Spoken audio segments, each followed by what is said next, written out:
Bienvenidos. El día de hoy, en Creando Conciencia, analizaremos el transporte público, cuya problemática afecta cada vez más no solo a las grandes metrópolis de nuestro país, sino de manera creciente a las ciudades medianas.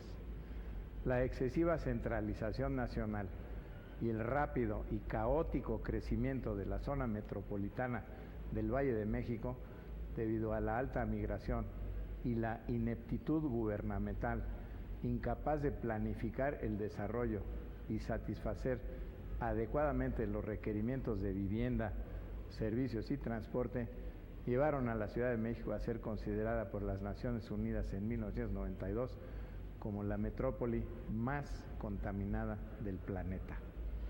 Los altos niveles de ozono fueron señalados por las autoridades sanitarias como los causantes de 1,000 muertes y 35,000 hospitalizaciones, lo que obligó a los gobiernos a tomar medidas para tratar de frenar este importante problema. A partir de entonces, las autoridades de la Ciudad de México intentaron instrumentar una serie de acciones, entre ellas el programa Hoy No Circula, la verificación de automóviles y el de la chatarrización.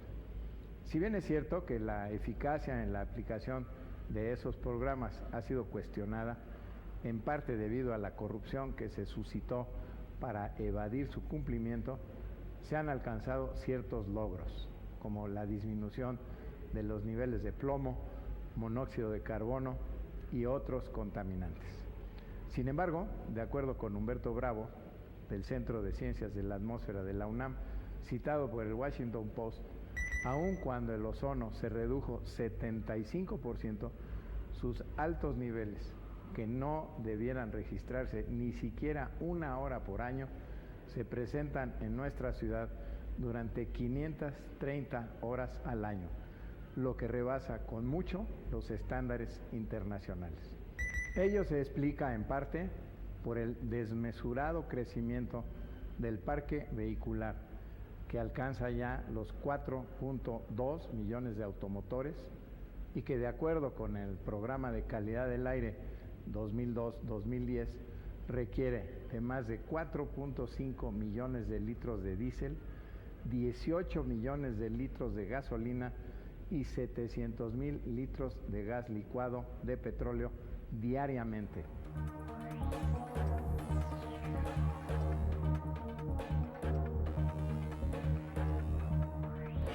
Históricamente hay ciudades que se han planeado con visión operativa, con perspectiva poblacional, por lo que se han ejecutado decisiones políticas para responder a las necesidades de los ciudadanos en su conjunto y hacer posible la transportación, la productividad, el esparcimiento y en muchas de ellas la estética de la belleza. Ejemplo de ello son París, San Francisco, Seúl, Boston, Londres, Berlín y Moscú, entre otras, donde los gobernantes optaron por un crecimiento urbano y una inversión en infraestructura integral. La Ciudad de México, desafortunadamente, no se incluye dentro de esas urbes bien planeadas, ni en el pasado ni en el presente siglo XXI. De acuerdo al Programa General de Desarrollo del Distrito Federal 2007-2012, hace 50 años solo había 50 ciudades en el mundo que sobrepasaban el 1,000,000 de habitantes, y la Ciudad de México ocupaba el 16º lugar de población.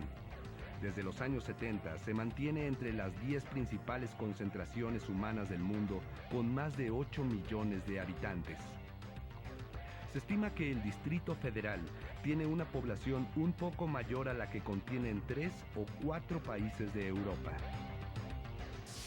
Todos los días tenemos que atender las necesidades de movilidad de la población.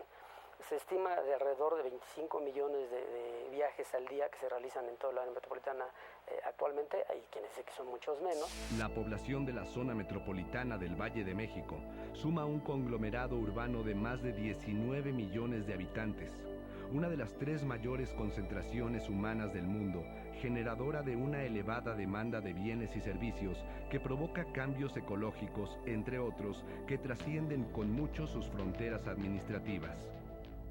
La zona metropolitana del Valle de México es un subsistema que forma parte de otro más amplio, el sistema de metrópolis de la región centro-país, compuesto por las áreas metropolitanas del Estado de México, Distrito Federal, Puebla, Tlaxcala, Morelos e Hidalgo. En esta región habita más del 32% de la población del país y más del 33% de la población económicamente activa.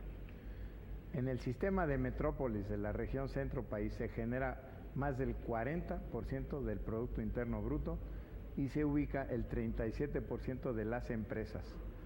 Por supuesto, es punto de atracción del 56% de la inversión extranjera.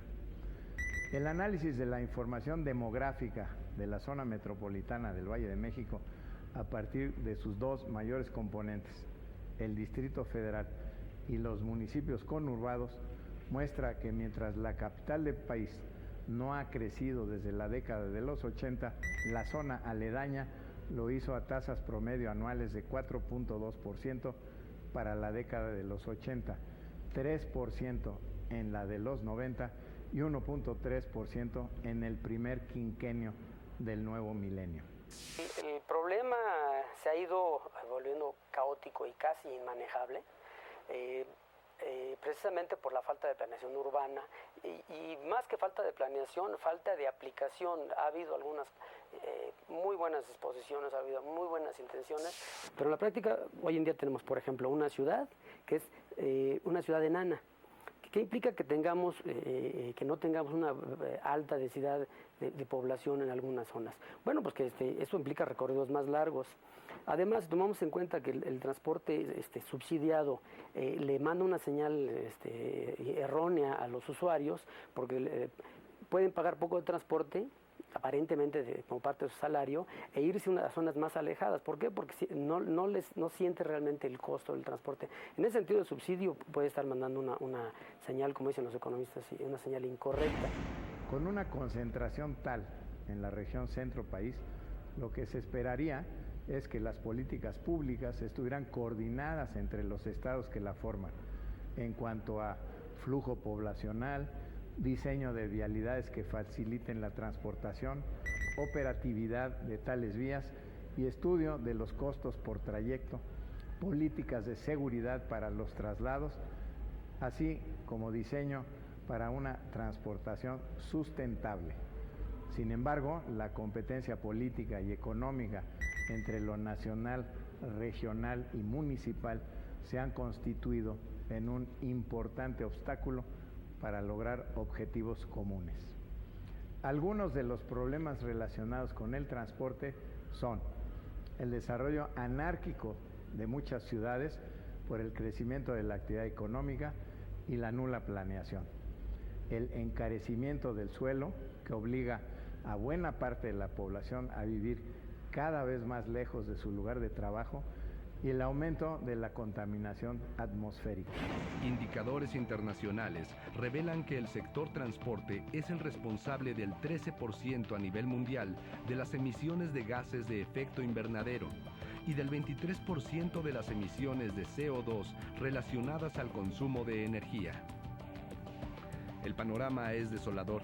De seguir esta tendencia, esas cifras podrían multiplicarse al doble y ese es el escenario conservador. El crecimiento de las ciudades, sus sistemas de transporte, la movilidad, son elementos inalienables al tema del cambio climático y la calidad del aire, elementos determinantes de la calidad de vida en el mundo. En realidad lo que tenemos aquí es que durante mucho tiempo también se aplicaron políticas muy negativas en términos de tipo de combustibles que utilizaban. Todavía tenemos ese problema, pero ha mejorado sustancialmente. Eso tiene un impacto muy fuerte tanto en el consumo energético como en la salud de los habitantes. De seguir reproduciendo el modelo actual, con grandes ejes viales, segundos pisos, pésimo transporte público, sucio, contaminante y caro y un mal diseño de rutas de autobuses, las consecuencias seguirán un curso negativo. Las grandes avenidas, los ejes viales, los segundos pisos, todo esto va aislando diversas zonas de la ciudad. Se pierde la conectividad de la ciudad a nivel humano. Este modelo destruye el tejido social y aísla a las personas. Hay zonas como Santa Fe donde incluso no hay banquetas para que caminen las personas, ya no digamos puentes peatonales o semáforos que les permitan cruzar las calles. Con este diseño estamos viviendo una deshumanización del espacio público. Cuando le preguntamos a la gente de su opinión del transporte, curiosamente, mucha de la gente lo ve como normal dedicarle 3-4 horas diarias al transporte. Ve normal los congestionamientos, ve normal lo que no puede ser normal. Una estimación que hicimos hace muchos años hablaba de que se pierden al día alrededor de entre 2,5 y 3 millones de horas hombre. Eso es una barbaridad. Los problemas de transporte que vive el Distrito Federal, además de afectar su competitividad con la pérdida de millones de horas de trabajo, aumentan la desigualdad y generan una serie de conflictos sociales que van desde accidentes automovilísticos, alta contaminación y enfermedades relacionadas con ello, alto gasto de transportación que representa hasta un 30% o más del presupuesto doméstico, pérdida de tiempo y energía debida al transportarse que van desde 3 a 5 horas diarias en promedio, criminalidad, acoso y ataque sexual, hasta problemas de integración social y convivencia. Otro problema es la infraestructura deficiente y en un desperdicio de espacio urbano debido al creciente aumento del transporte privado, el cual pasa más del 70% del tiempo estacionado. Esto significa que, en términos de la funcionalidad urbana, transportar a una persona en automóvil consume 50 veces más espacio que en el transporte público. Si los 3 principales contaminantes atmosféricos, óxido de carbono, partículas en suspensión y plomo, se redujeran a niveles más saludables, podrían prevenirse 4,000 muertes al año en nuestro país. De no aplicar un cambio de políticas que aporten soluciones integrales para el transporte, la problemática irá en aumento como consecuencia lógica del crecimiento poblacional, la expansión de la mancha urbana y la saturación creciente de la red vial. Agudizará los problemas de salud, aumentará la pérdida de horas hombre, reducirá el disfrute de la ciudad, del tiempo de ocio, del estudio, de la convivencia familiar y disminuirá la productividad y el poder adquisitivo, lo que a su vez afectará cada vez más la calidad de vida. Se ha observado que cuando los gobiernos invierten en infraestructuras de transporte, estas suelen estar destinadas a los automóviles. Un bajo nivel de inversión suele ser sinónimo de deterioro y escaso mantenimiento, un servicio venido a menos y una seguridad insuficiente. Baste ver los vagones del metro, los llamados peceros, microbuses o camiones de la Ciudad de México. No se pasó a lo que desde hace años se sabe que ya se necesita, que es metro sobre la avenida Insurgentes. Pero ahí no es en sí nada más la cuestión de los microbuseros o de los autobuses. Aquí ya sabemos que no fácilmente se puede convencer a los dueños de los predios, de los edificios que están sobre la avenida Insurgentes, otra vez hablando de grupos de poder, convencerlos de que durante 1 año, 2 años se les va a molestar en la construcción o que cosa poco probable, pero se les pudiera afectar las estructuras de sus edificios, etcétera, etcétera. La decisión del metro sobre Insurgentes, por ejemplo, ha sido pospuesta y creo que va a seguir siendo pospuesta porque no creo que haya un político que realmente afronte la decisión. Entonces, bueno, pues tenemos a veces no lo que se quiere, sino lo que se puede. Y ahorita lo que se puede, pues es Metrobús. Solo hay 2 avenidas que lucen un rostro distinto. Reforma con los autobuses express de la línea RTP, que son cómodos, rápidos y limpios, claro, al doble del costo de los RTP tradicionales, y autobuses concesionados que aún son más costosos. E Insurgentes, con el Metrobús, que en el 2009 fue galardonado por la Universidad de Harvard por ser un proyecto de transporte sostenible. Metrobús fue el primer proyecto sobre clima y de transporte ejecutado por el Banco Mundial con recursos del Fondo para el Medio Ambiente Mundial. Fue asimismo el primer proyecto de financiamiento a través de la venta de bonos de carbono que recibió pagos reales por reducciones de emisiones a través del Fondo Tipo para reducir las emisiones de carbono. Este premio reconoce la naturaleza pionera del proyecto y nos entrega esperanzas y lecciones muy prácticas para un futuro con bajas emisiones de carbono en el sector transporte a nivel mundial, dijo Walter Vergara, gerente del proyecto del Banco Mundial. Metrobús contó con el apoyo de 2 proyectos del Banco Mundial: proyecto de adopción de medidas de transporte favorables para el medio ambiente y proyecto de bonos de carbono para el sistema Insurgentes de Transporte Rápido por Autobús en Ciudad de México. De unos años para acá está de moda a nivel internacional esto de los metrobuses y de los carriles confinados, que tienen su lugar y que pueden ser parte de la solución, pero que hay que encontrar exactamente dónde sí pueden sacarse el máximo provecho de este tipo de soluciones. De acuerdo con un estudio reciente realizado por el Banco Mundial, titulado México, Estudios sobre la disminución de emisiones de carbono, el transporte es el sector de mayor crecimiento en el país en términos de consumo de energía y emisiones de gases, con alrededor de 90% del total. Por consiguiente, las acciones que apoya Metrobús contribuyen fuertemente a reducir las emisiones de gases de efecto invernadero en el país. La mala planeación de vialidades trae consigo aglomeraciones urbanas, con un costo por horas perdidas y trayectos más lentos que va en aumento. La velocidad promedio de los vehículos motorizados se ha reducido a 17 kilómetros por hora y sigue en descenso, y todos los vehículos contribuyen a dicha congestión. La Ciudad de México representa hoy en día una de las urbes más congestionadas del mundo, con más de 11 millones de viajes realizados diariamente, de los cuales el 19% se efectúa en autos particulares y el 81% en transporte público. El consumo mundial de energía se abastece principalmente de yacimientos fósiles. En el caso del transporte, el petróleo representa más del 95% de la demanda energética. A resultas de la motorización, la demanda de crudo no podrá mantenerse y el costo energético para los países en desarrollo puede convertirse en una verdadera carga. Ya sabemos que se nos están agotando los pozos, debemos estar conscientes del problema, no estamos haciendo nada ni en la Ciudad de México ni en muchas ciudades para prepararnos para la transición. Y hay todavía mucha resistencia de mucha gente hacia el transporte eléctrico, cuando es hacia donde vamos a atender de manera irremisible, ¿no? En ese sentido es donde efectivamente también hay un rezago en prepararnos para ese tipo de transiciones.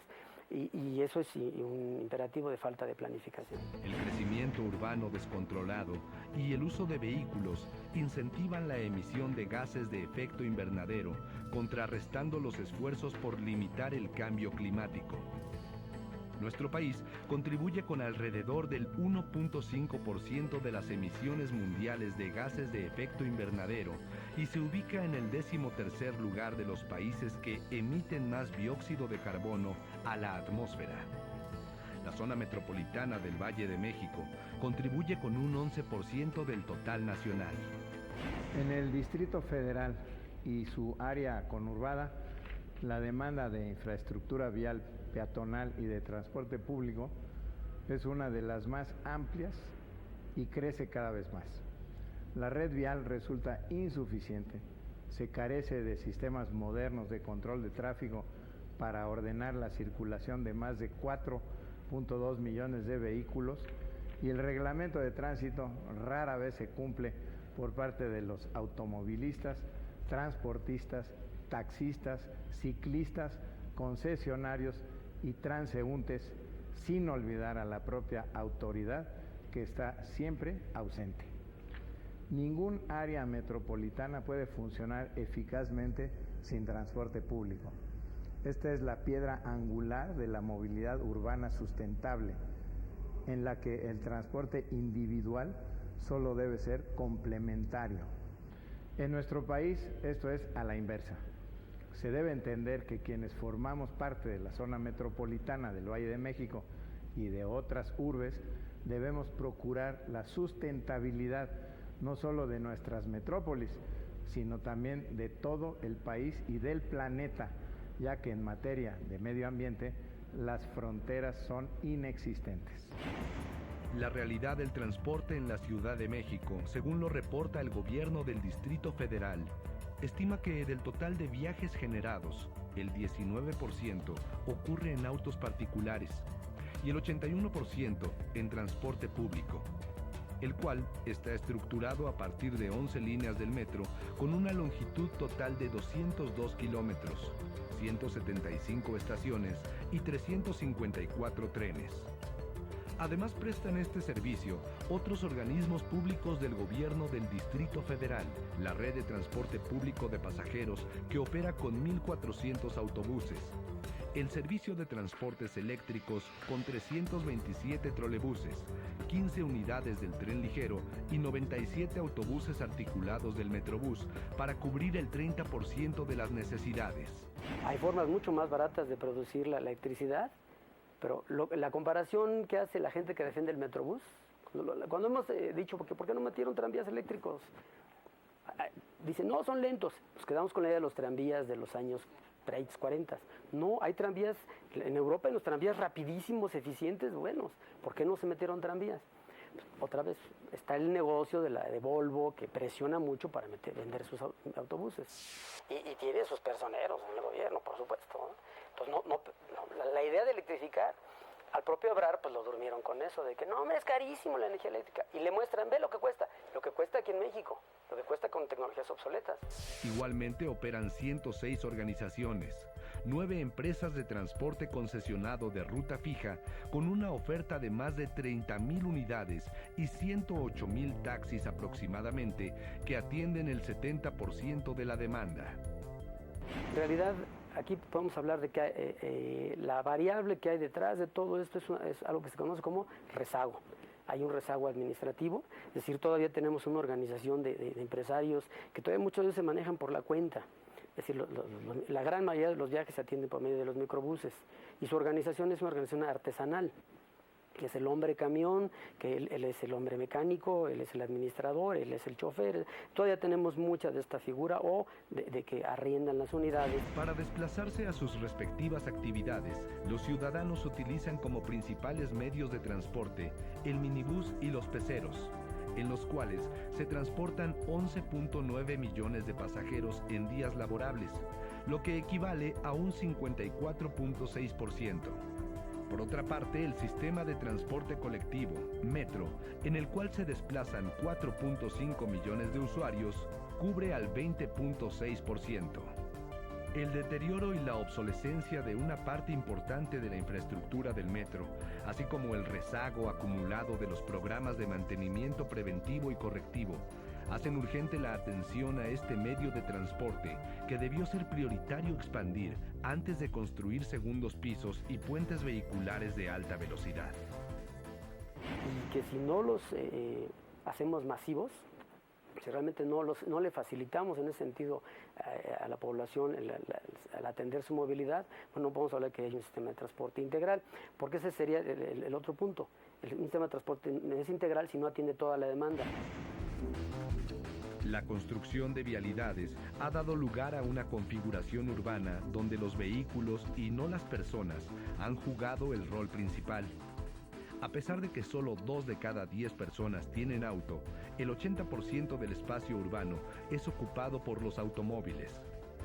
Por su parte, los grupos en situación de vulnerabilidad, las personas con discapacidad, ancianas, ancianos, niñas, niños, las jóvenes y mujeres embarazadas, tienen opciones muy limitadas para movilizarse con seguridad en transporte público. Incrementan la dependencia del auto particular y además acentúan como meta prioritaria la adquisición de un auto para superar las incomodidades del transporte de pasajeros. Por un lado, la industria automotriz es muy hábil para lograr colocar millones de automóviles, para financiarlos. Y nosotros, como sociedad, no somos capaces de financiar modos de transporte masivos. Es imperativo mejorar el transporte público para la mayoría de la población que habita o transita en la Ciudad de México. Pero para que esto se pueda lograr, es necesario que se resuelvan diversos aspectos. 1.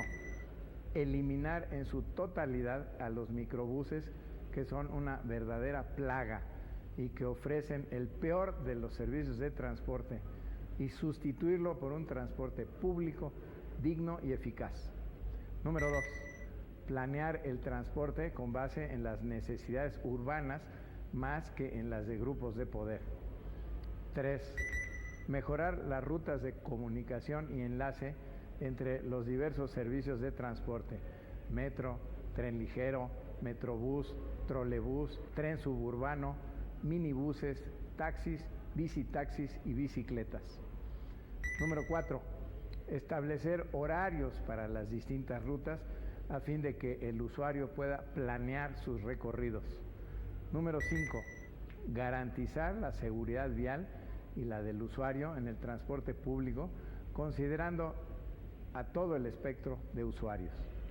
6. Evitar el ambulantaje en el transporte, las estaciones y paraderos, a fin de no obstaculizar la movilidad de los usuarios ni poner en riesgo su salud y su seguridad. Número 7. Construir banquetas, rampas, cruces y puentes para los peatones y la población vulnerable. Número 8.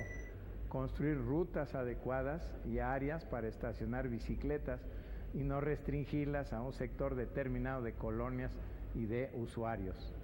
Número 9. Aumentar el alumbrado público de recarga solar, promover la introducción de transporte híbrido y eléctrico. Número 10. Dejar de privilegiar el uso del automóvil, aunado a campañas de concientización al respecto.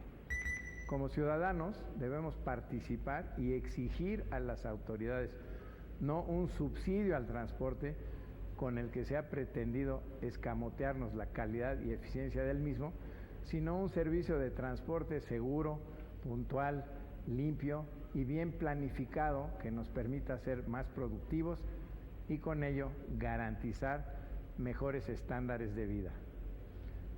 Los espero la próxima semana en un programa más de Creando Conciencia.